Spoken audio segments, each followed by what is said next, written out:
Hello everybody, my name is Cotangent Theta, and this is a bit of a special episode of Over Optimistic, which is of course my Overwatch gameplay series. Now, until very recently I should say, I have been uploading and commentating every one of my competitive matches. Now, I'm not going to continue doing that with every single competitive game I play, because that would just be absurd, wouldn't it now?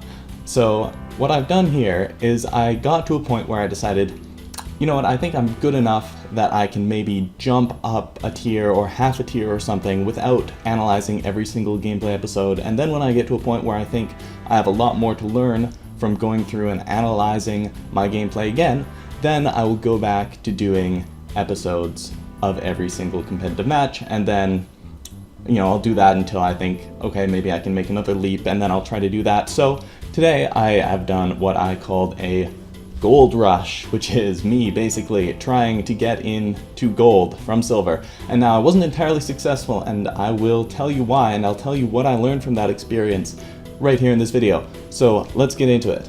So the very first thing that happened to me when I attempted this was, well, obviously I did not get into gold, right? I'm still silver. I'm in the top half of silver now, but I'm still silver. So unfortunately I didn't quite meet my goal this time, but there is always next time, and I did gain SR in the end. But let me tell you what happened before that.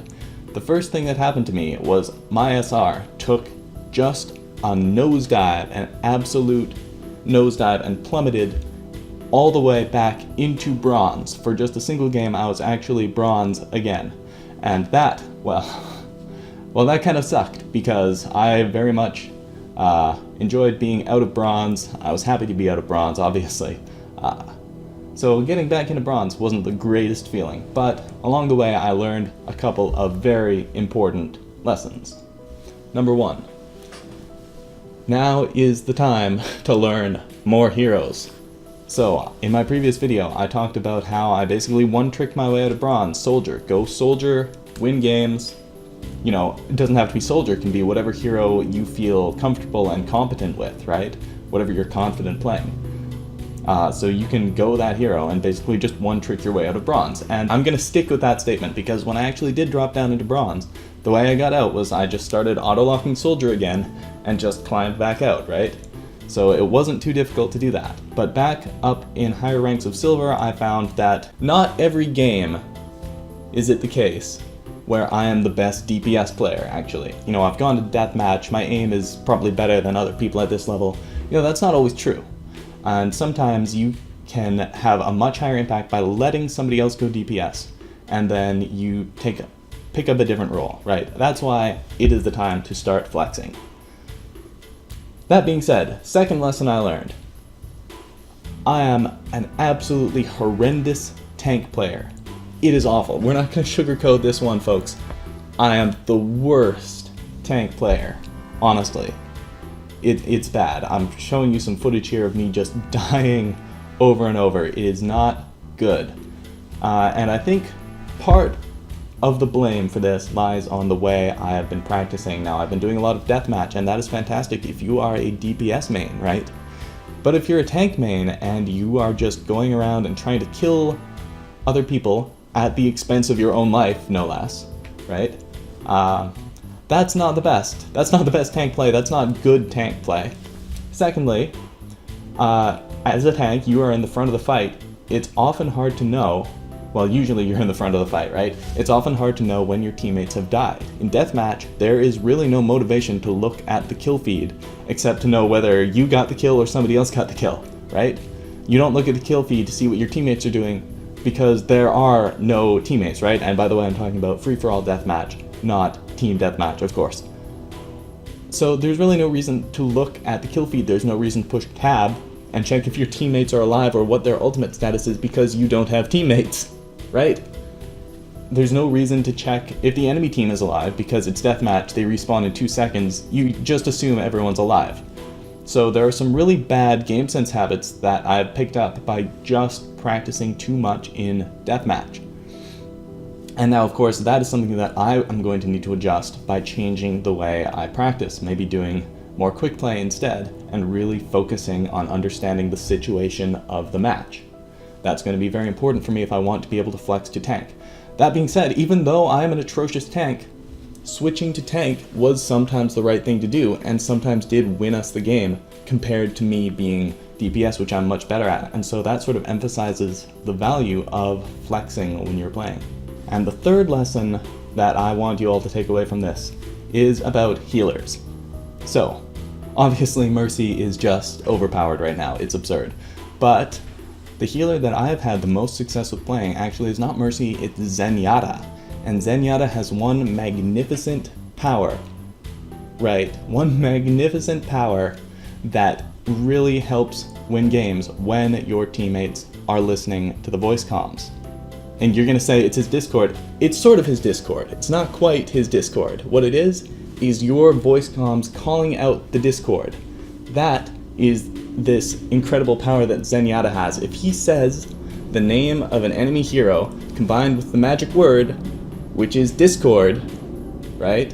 It's the word Discord that has all the power here, not the Discord itself. Obviously it helps that everyone is doing 30% more damage to this target, right? But the really important thing is everyone is now focusing down this target. And that is the magic of Zenyatta, because at lower ranks, people are not thinking about, oh, let's all focus the same target. Let's focus down this hog and bring him down. If you have a Zenyatta calling out who they have discorded, they're sort of setting the priority for the match, setting the target priority for the entire team, and giving everyone someone to focus down. And that is incredibly valuable. I recently played a game. It was a really great game. All my team was on voice comms. We were on Hollywood. Unfortunately, I was not recording that match. I don't have the footage for it. But I went Zenyatta for half the time. I was actually going Soldier, but I wasn't... My aim was not on point that day. I wasn't doing good with Soldier. So I switched to Zenyatta and had such an incredibly higher impact because I would hit E, I would call out my Discord target, and that target would get deleted. Just deleted by the team. I think we had a Pharah, someone else on Soldier. Right, and of course team composition matters as well as far as synergy with Zenyatta goes. You need to be able to switch target priorities very easily. Maybe you can't do that as well if you're a Reaper, let's say, or some other very close range hero, but it worked fantastically for that team composition. I would push E, go on mic, I would say, oh, hog Discord, and everyone would just go, hog. They would go on hog, they would just roast him. He would be gone, he would be deleted, right? It was fantastic. And that is something that I've been able to successfully carry over to other games as well. Other games where I needed to flex to healer, go Zenyatta, hit E, call out, Discord hog, Discord Ryan, right? And everyone focuses that target. It is actually magnificent. And that is one of the most powerful things that you can do as Zenyatta. I think probably in the lower ranks, a Mercy and Zenyatta pair is the most effective, actually the most effective support combination, unless you need a Symmetra for something very specific, right? But such a powerful combination, very much recommended, I would say. So there we go, there we have it. That was my first attempt at a gold rush. Right now my SR is sitting at this value. My SR is sitting right here, so you can see that I am in the top half of silver right now compared to the bottom half where I was before. I did manage to rise up, hit a new season high during this gold rush, and now I think that I have enough mistakes that I'm doing that I'm not quite catching in the game that I would greatly benefit from going back and reviewing more of my own gameplay footage. So that's what I'm going to be doing in the upcoming episodes. I hope you enjoyed this video. My name is Cotangent Theta. Thank you so much for watching. If you enjoyed this video, hit that like button. If you're new here, hit that subscribe button. I hope you all have a great day, and remember, if something's worth doing, it's worth doing badly.